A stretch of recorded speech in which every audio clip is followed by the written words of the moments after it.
Good morning, students. Today we are working on lesson number 4, children. It is the fourth lesson of 10th class MP Board General English Hindi Medium. You know. आज हम lesson number 4 पर काम करेंगे, जो हमारे general English की text book 10th class MP board Hindi medium का fourth lesson है. और क्या है उसका नाम? चिल्ड्रन. ये एक पोएम है. It is a poem and this poem has been written or has been composed by H.W. Longfellow. इस पोएम को किसने लिखा है? H.W. लॉन्गफेलो ने लिखा है. चिल्ड्रन जैसा नाम से पता है, बच्चों पर ये पोएम लिखी गई है. जो छोटे छोटे बच्चे होते हैं, जो नर्सरी या फर्स्ट क्लास तक के जो बच्चे होते हैं, उनके ऊपर ये पोएम पोएट ने लिखी है. ठीक है, तो पहले मैं पढ़ता हूँ about the poem. The present poem is about children. The poet says that children spread joy and relieve us from anxieties of life. ये जो प्रस्तुत कविता है बच्चों पर लिखी गई है, और पोएट कहता है कि बच्चे जो हैं फैलाते हैं खुशियाँ, और वो हमें आज़ादी दे देते हैं, मुक्त कर देते हैं हमारे जीवन की एंग्जाइटीज़ यानी चिंताओं से. Their their careless happy looks are more valuable than the wisdom of books. बच्चों का प्यारा चेहरा किताबों के ज्ञान से ज़्यादा बेहतर है, ऐसा पोएट कहते हैं. He compares them to the sweetest song. Poet जो है बच्चों को सबसे मधुरतम गीत गाना सॉन्ग कहता है.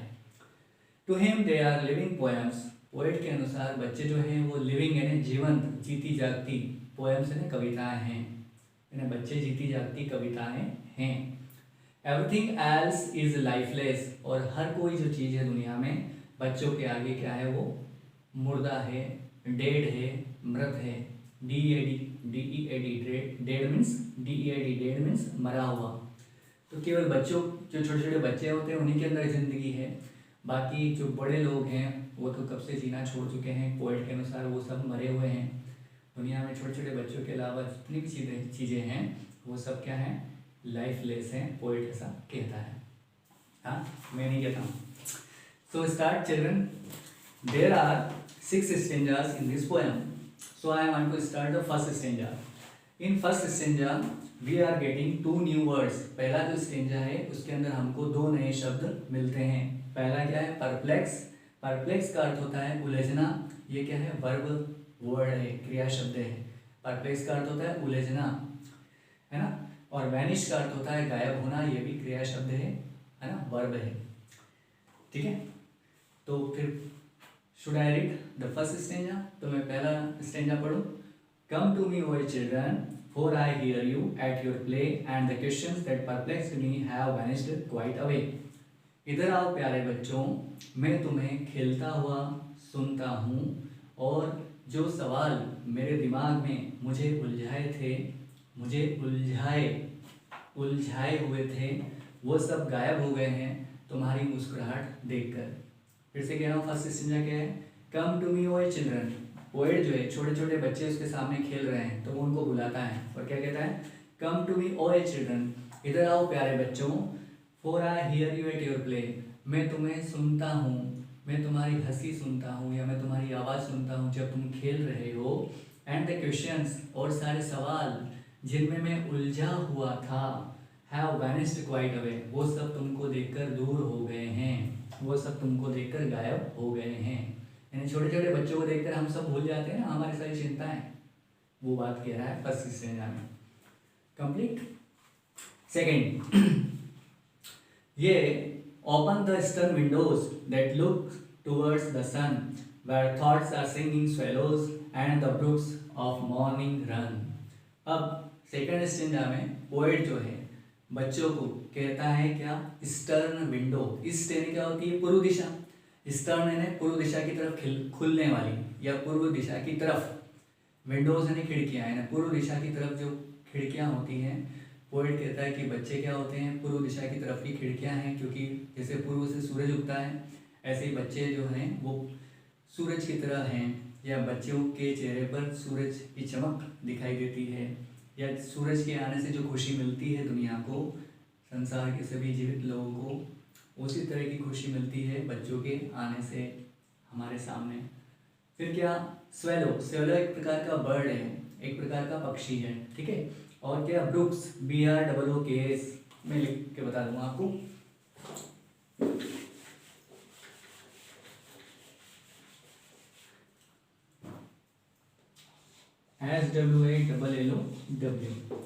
स्वैलो का अर्थ क्या होता है? It's a kind of bird, एक प्रकार का पक्षी है। इसके बाद एक वर्ड हो रहा है ब्रुक, BROOK। ब्रुक का अर्थ होता है छोटी नदी, अ स्मॉल रिवर। ठीक है, ये दो वर्ड इसके अंदर नीचे आए हैं। बाकी स्टर्न तो आपको पता है, सन आपको पता है। तो फिर से स्टार्ट करूँ second stanza. Ye open the eastern window that looks toward the sun.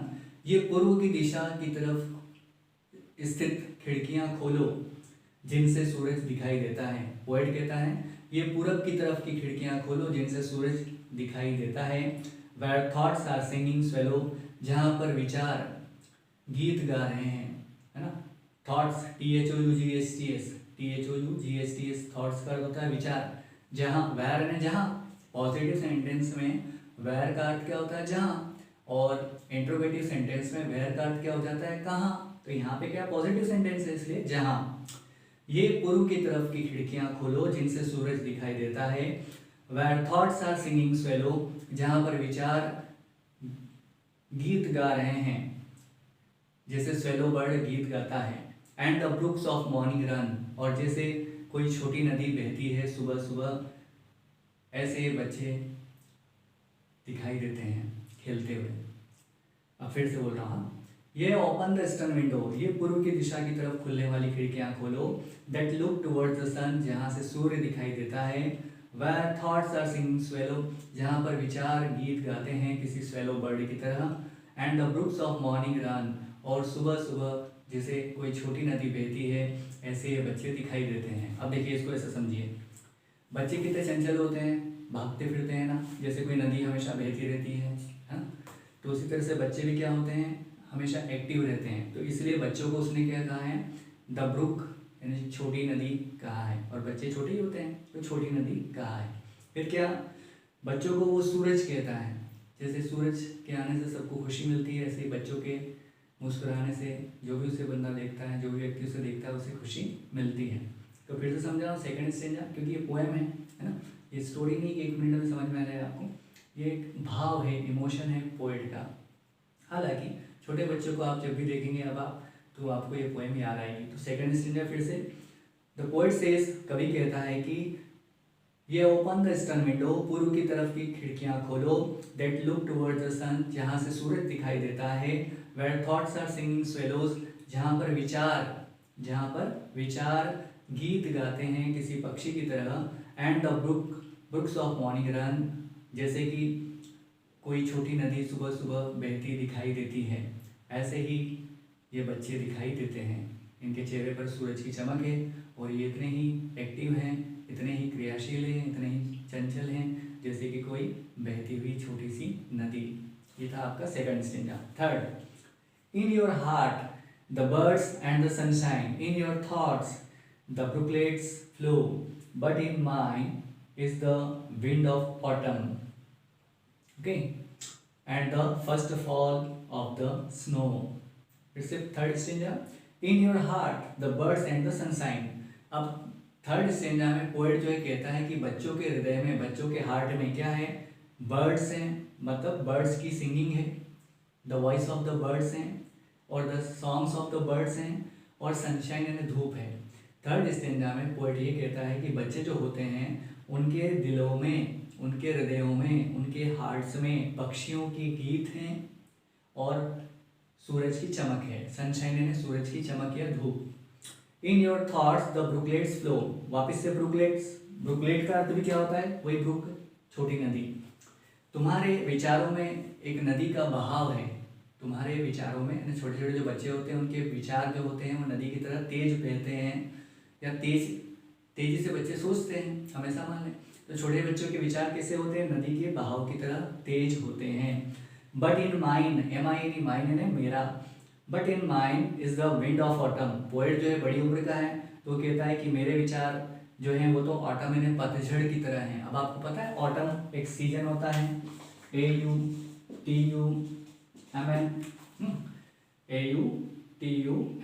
Autumn, N silent है यहाँ पर। ऑटम का अर्थ क्या होता है?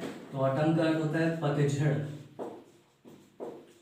ठीक है। पतझड़ का मौसम देखा, अभी गर्मी का मौसम गया था, सारे पेड़ सूख जाते हैं, पत्ते गिरते हैं, तो मतलब ऐसा लगता है जैसे मौसम बूढ़ा हो गया है ना। तो इसी तरह से पोएट जो है बड़ी उम्र का है और उसके दिमाग में वो छोटा जब था तब वो भी छोटे बच्चों की तरह था, लेकिन अब वो बड़ा हो गया है तो उसे ऐसा लगता है कि मेरा जो छोटापन था या मेरा जो बचपन था और मेरी शैशवावस्था जो थी, है ना, वो जा चुकी है और अब मेरे दिमाग में वैसे ख्याल वैसे विचार नहीं आते, अब मैं वैसा एक्टिव नहीं रहा जैसे कि छोटे छोटे बच्चे हैं। इसलिए पोएट अपने आप को क्या कह रहा है, ऑटम कह रहा है, पतझड़ की तरह कह रहा है। अभी मैंने पोएम का स्ट्रक्चर समझाया नहीं आपको, इसके अंदर जो मेन बातें हैं वो बताई। स्नो, SNOW, स्नो यानी क्या होता है, बर्फ, पता है आपको, ठीक है। तो पढ़े फिर अब थर्ड स्टैंजा में आपको समझाऊंगा अभी ठीक से, इंग्लिश में भी बोलता हूँ आपके सामने। In your hearts the birds and the sunshine, ओ प्यारे बच्चों तुम्हारे दिल में पक्षियों के गीत हैं और सूरज की चमक है। In your thoughts the brooklets flow, तुम्हारे विचारों में नदी का बहाव है, नदी का बहाव है। बट इन माइंड, लेकिन मेरे अंदर, is the wind of autumn, लेकिन मैं तो किसी पतझड़ की सूखी हवा की तरह हूँ। कौन है पतझड़ की सूखी हवा की तरह? कवि। कवि क्या कहता है अपने बारे में कि मैं तो पतझड़ की सूखी हवा की तरह हूँ। And the first fall of the snow, और मैं किसी बर्फ के पहले गिरने की तरह हूँ, मतलब मैं किसी बर्फ की पहली बरसात की तरह हूँ। बर्फ भी तो बरसती है ना, पानी थोड़ी बरसता है। अगर आप पहाड़ी एरिया में, हिली एरिया में चले जाएं, ठंडे देशों में चले जाएं, तो वहाँ पर बर्फ़ गिरती है। हमारे यहाँ कश्मीर, हिमाचल वगैरह पे भी गिरती है ना, आपको पता ही है। तो कवि क्या कहता है कि मेरे जो विचार हैं या मेरा जो दिमाग है वह तो पतझड़ की हवाओं की तरह है, सूखा। मतलब बच्चे जो हैं उनके दिलों में क्या है, पक्षियों के गीत हैं, सूरज की चमक है, और बच्चों के विचारों में क्या है, नदी का बहाव है। लेकिन पोएट जो है वो बहुत बड़ी उम्र का है, तो वो कहता है मैं तो पतझड़ की सूखी हवा हूँ और मैं पहली बार गिरने वाली बर्फ़ की तरह हूँ। कौन कहता है? पोएट। कौन है पहली बार गिरने वाली बर्फ़ की तरह? पोएट। कौन है पतझड़ की हवा की तरह? पोएट। और किसके दिलों में पक्षियों की आवाज़ और धूप की चमक है? बच्चों के दिलों में। किसके विचार नदियों की तरह तेज बहते हैं? छोटे छोटे बच्चों के। ठीक है, तो फिर से थर्ड स्टेंजा समझ लीजिए। तुम्हारे इन योर हार्ट्स, तुम्हारे दिलों में, the birds and the sunshine, तुम्हारे दिलों में, वो प्यारे छोटे बच्चों, तुम्हारे दिलों में पक्षियों की आवाज़ है और सूरज की चमक है और नदियों का बहाव है तुम्हारे थॉट्स में। लेकिन मैं तो पतझड़ की हवा हूँ और मैं ठीक वैसा ही हूँ जैसे बर्फ का पहली बार गिरना।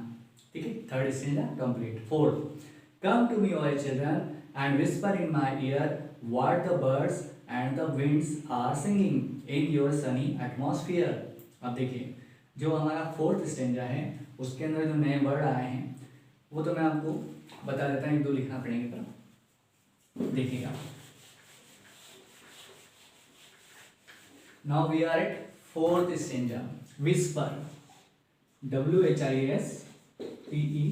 विस्पर का अर्थ होता है धीरे धीरे बोलना, करेक्ट, धीरे धीरे बोलना, विस्पर। फिर क्या है, अगला वर्ड क्या है, वो तो मैं मुंह से बोल दूंगा, एटमॉस्फेयर। पता है ना, आप सब साइंस का वर्ड है और आप सब तो 10th क्लास के स्टूडेंट है। एटमॉस्फेयर है वातावरण, वायुमंडल। चलिए, fourth stanza, come to me o a children and whisper in my ear what the birds and the winds are singing.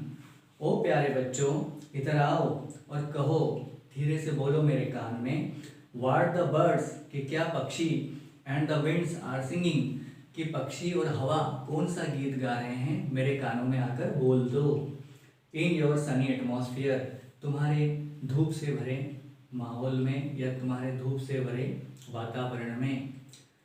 फिर से सुनिएगा, मतलब कवि ऐसा कहना चाह रहा है कि बच्चे जब आते हैं हमारे सामने तो ऐसा लगता है कि धूप खिल गई हो, है ना, धूप खिल गई हो। जब बच्चे हमारे सामने आते हैं तो पोएट को ऐसा लगता है। फिर से फोर्थ स्टेंजा सुनिए, ओ प्यारे बच्चों इधर आओ और धीरे से मेरे कान में कहो कि क्या पक्षी गीत गाते हैं और क्या हवा गीत गा रही है। मतलब पक्षी और हवा कौन कौन से गीत गा रहे हैं, मेरे कानों में आकर बोलो। इस धूप से भरे दिन में, इस धूप से भरे वातावरण में। ठीक है, आपका फोर्थ स्टेंजा कंप्लीट। और फिफ्थ पे है, ओके, फिफ्थ के लिए भी हमको 1 और 2 न्यू वर्ड्स आर हियर। अब देखिए, for what are all contrivings, एक वर्ड है यहाँ पर जो हमारे फिफ्थ स्टेंजा में है, कॉन्ट्रीबिंग्स, CONTRIBINGS। कॉन्ट्रीबिंग्स का अर्थ होता है चतुराई से भरे, चतुराई समझ लो आप, चतुराई, हाँ, चतुराई से भरे प्लान। ठीक है, और प्लान को हिंदी में क्या कहते हैं? योजना, है ना, योजना। तो ठीक है, कॉन्ट्रीबिंग्स का अर्थ हो गया चतुराई से भरे प्लान, चतुराई से भरी योजनाएं। आपको पता है ना, हम सब बड़े क्लेवर हैं और हम सब जो प्लान करते हैं वो कॉन्ट्रीबिंग्स होते हैं, चतुराई से भरे होते हैं पूरे, है ना। जो भी हम योजना बनाते हैं वो सब चतुराई से भरी होती है ना, बड़े लोगों की। हालांकि कई बार वो फेल हो जाती है। तो कॉन्ट्रीबिंग्स का अर्थ होता है चतुराई से भरी योजनाएं। ठीक है, इसके बाद क्या, विजडम, WISDOM, पता है आपको? विजडम सबको पता होना चाहिए। विजडम का अर्थ होता है बुद्धि, अक्ल। ठीक है, कंपेयर, तुलना करना। एक और वर्ड है कैरसेस, CARESSES, है ना, CARESSES। कैरसेस का अर्थ होता है पुचकारना, पुचकारना।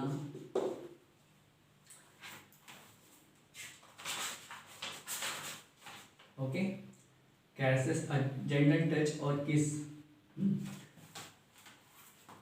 हल्के से छूना, हल्के से छूना। ओके, तो कैरसेस का अर्थ क्या होता है? पुचकारना या हल्के से छूना। आप छोटे से बच्चे को अपन हाथ फेरते हैं ना उसके सर पे, तो वो क्या होता है? कैरसेस होता है। अब चले, तो ग्लैडनेस, एक और वर्ड आ गया, ग्लैडनेस, GLAD, ग्लेड बता देता हूँ। ग्लेड का अर्थ क्या होता है? खुशी। ओके,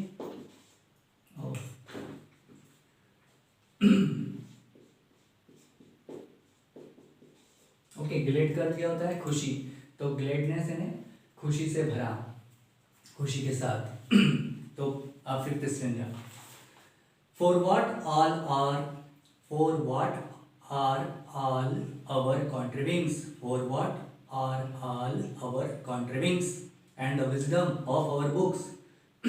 हमारी चतुराई से भरी सारी योजनाएं, पोएट जो बता रहा है अपने बारे में, बड़े लोगों के बारे में बता रहा है कि हमारी अर्थात बड़े लोगों की जो चतुराई से भरी योजनाएं होती हैं, and the wisdom of our books, और अक्ल या बुद्धि जो हमें किताबों से मिलती है, व्हेन कंपेयर्ड विथ योर कैरसेस, जब हम उनकी तुलना करते हैं किससे? बच्चों की मुस्कान से या बच्चों के प्यार से, and the gladness of your looks, और जब हम तुलना करते हैं तुम्हारे चेहरे की खुशी से, तो हम ये पाते हैं कि हमारा सारा ज्ञान और हमारी सारी कॉन्ट्रीबिंग्स यानी हमारी सारी योजनाएं तुम्हारे चेहरे की मुस्कान के आगे फीकी हैं, हल्की हैं और बेकार हैं, है ना। फिर तो सुनिएगा फिफ्थ स्टेंजा। पोएट पहले अपनी बात करता है, बड़े लोगों की बात करता है, फिर वो बच्चे की बात करता है। मतलब पोएट यहाँ पर बड़े लोगों को कंपेयर कर रहा है किससे? छोटे बच्चों से। अब देखिए, कंपेयर है ना, तुलना। For what are all our contrivings and the wisdom of our books, हमारी जितनी भी चतुराई से भरी योजनाएं हैं और किताबों का जो ज्ञान है जो बड़ी उम्र के लोगों को प्राप्त होता है, when compared with your caresses and the gladness of your looks, जब हम तुलना करते हैं हमारे ज्ञान की, हमारी चतुराई से भरी योजनाओं की तुम्हारे चेहरे से या तुम्हारे चेहरे की मुस्कान से या तुम्हारे प्यारे चेहरे से, तो हम पाते हैं कि हमारी सारी योजनाएं और हमारा सारा ज्ञान जो है बेकार है।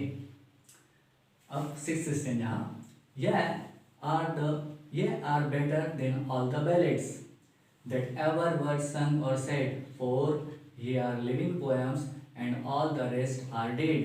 अब यहाँ पे देखिए, फिर से एक नया वर्ड आया है, बैलेड, BALLAD, है ना। बैलेड जो होता है वो क्या होता है, तो नृत्य। ओके, बैलेट जो है वो एक प्रकार का इंग्लिश या वेस्टर्न डांस फॉर्म है, ठीक है, नॉट इंग्लिश, वेस्टर्न है पश्चिमी देशों का, यूरोपियन कंट्रीज का एक प्रकार का नृत्य है। जैसे भारत में कई सारे डांस फॉर्म्स हैं कि नहीं, जैसे कि कुचिपुड़ी है, मोहिनीअट्टम है ना, तमाम तरह के डांस फॉर्म है हमारे इंडिया में भी, उसी तरह से वेस्टर्न कंट्रीज में भी है। तो बैलेट जो है एक प्रकार का नृत्य गीत है, ठीक है। ओके, अब पोएम का लास्ट स्टेंजा मैं आपके सामने रखता हूँ। Ye are better than all the ballads. Poet कहता है कि बच्चों तुम बेहतर हो हमारे सारे बैलेट्स से, यानी हाँ आप बच्चे जो हैं उनका जो गीत है या बच्चों का जो नाचना है या बच्चों की जो जितनी भी शरारतें हैं वो सब बेहतर हैं हमारे सारे नृत्यों से, हमारे सारे डांसेस से, ठीक है। फिर क्या, that ever were sung or said, जो आज तक गीत के रूप में गाए गए हैं। अब देखिए जो बैले जो होता है ना उस वो किस तरह से होता है, जैसे आपने कृष्ण और राधा और कृष्ण का वो रास देखा है जिसमें गीत गाते हैं। अच्छा, आपने गरबा देखा होगा, बस गरबा ही समझ लीजिए बैलेट को, ठीक है। लेकिन ये अलग रूप में होता है थोड़ा, लेकिन इसमें भी गीत बजता है और उसके ऊपर सब डांस करते हैं। तो बैले एक ऐसा गीत है, एक ऐसा डांस फॉर्म है जिसमें गीत गाया जाता है और सब लोग साथ में मिलकर डांस करते हैं, ठीक है, जैसे गरबे में किया जाता है, ठीक। तो देखिए, ye are better than all the ballads that ever were sung or sad. Poet कहता है प्यारे बच्चों तुम हमारे सारे बैलेट से अर्थात नृत्य गीतों से बेहतर हो जो आज तक बनाए गए हैं। फॉर ये आर लिविंग पोएम्स, और प्यारे बच्चों तुम जीवंत कविताएं हो। And all the rest are dead, और तुम्हारे सिवाय दुनिया में जो कुछ भी बचता है, REST रेस्ट के दो अर्थ होते हैं, एक तो आराम और एक होता है शेष। तुम्हारे सिवाय दुनिया में जो कुछ भी रेस्ट यानी शेष बचता है वो सब क्या है, डेड है, मरा हुआ है, बेजान है, ठीक है। फिर से मैं समझा रहा हूँ आपको। सिक्स स्टेंजा में पोएट कहता है ye are better than all the ballads that ever were sung or said. ये प्यारे बच्चे जो हैं वो बेहतर हैं हमारे तमाम नृत्य गीतों से जो आज तक गाए गए हैं या बनाए गए हैं। फॉर ये आर लिविंग पोएम्स, ओ प्यारे बच्चों तुम जीवंत कविताएं हो। And all the rest are dead, और तुम्हारे सिवाय दुनिया में जो कुछ भी बचता है, जो कुछ भी रेस्ट यानी बाकी बचता है, वह सब क्या है, व्यर्थ है और क्या है, बेकार है। Okay, so now the poem is completed. यहाँ पर आपकी पोएम जो है वो कंप्लीट होती है, ठीक है। सो H.W. Longfellow is writing a poem, but he is a very genius poet. H.W. Longfellow ने बच्चों पर कविता लिखी है, ऐसा लगता है तो बच्चों का खेल इसको समझना, लेकिन वास्तव में नहीं है। ये पोएम जो है बड़ी डीप है, गहरी है। इसमें बताया गया है, तुलना की गई है कि छोटे छोटे बच्चे जो होते हैं उनको जो भगवान ने दिया है वो सब खो जाता है जब हम बड़े हो जाते हैं। यही इस पोएम का क्या है, थीम है, ठीक है, विषय है। तो इस तरह से पोएम यहाँ पर कंप्लीट होती है। तो प्लीज़ स्टूडेंट्स, अन्य जो 10th हिंदी मीडियम के स्टूडेंट्स हैं उनको भी कहिएगा कि मैं वीडियोस बना रहा हूँ आपके सिलेबस पर 1 by 1, और मैं इनके आंसर्स भी आपको प्रोवाइड कराऊंगा। नोटिस, मैसेजेस, लेटर, एप्लीकेशन, टूएस डायरेक्टेड जितने भी क्वेश्चंस होते हैं, tense, grammar, voice, narration, ETC, सब मैं वीडियोस के तौर पर आपके सामने लाता रहूँगा। और मेरा प्रॉमिस है आपसे कि अक्टूबर के लास्ट तक मैं आपका पूरा कोर्स कंप्लीट कर दूँगा विद ग्रामर, ठीक है। मैं आपको एसेस भी यानी निबंध भी प्रोवाइड करवाऊँगा। तो अपने सभी साथियों से कहिए कि वो मेरे चैनल को सब्सक्राइब करें और मेरा वीडियो लाइक करें। और विद्या बांटने से बढ़ती है, विद्या बांटने से बढ़ती है। यदि आप दूसरों को बताएंगे तो माँ सरस्वती का आशीर्वाद आपको भी जरूर मिलेगा। तो please subscribe my channel and inform the other students, और दूसरे विद्यार्थियों को भी बताइएगा। Thank you. तो ये लेसन आपका एंड होता है। अब मेरा नेक्स्ट वीडियो होगा लेसन नंबर 5 पर। Thank you.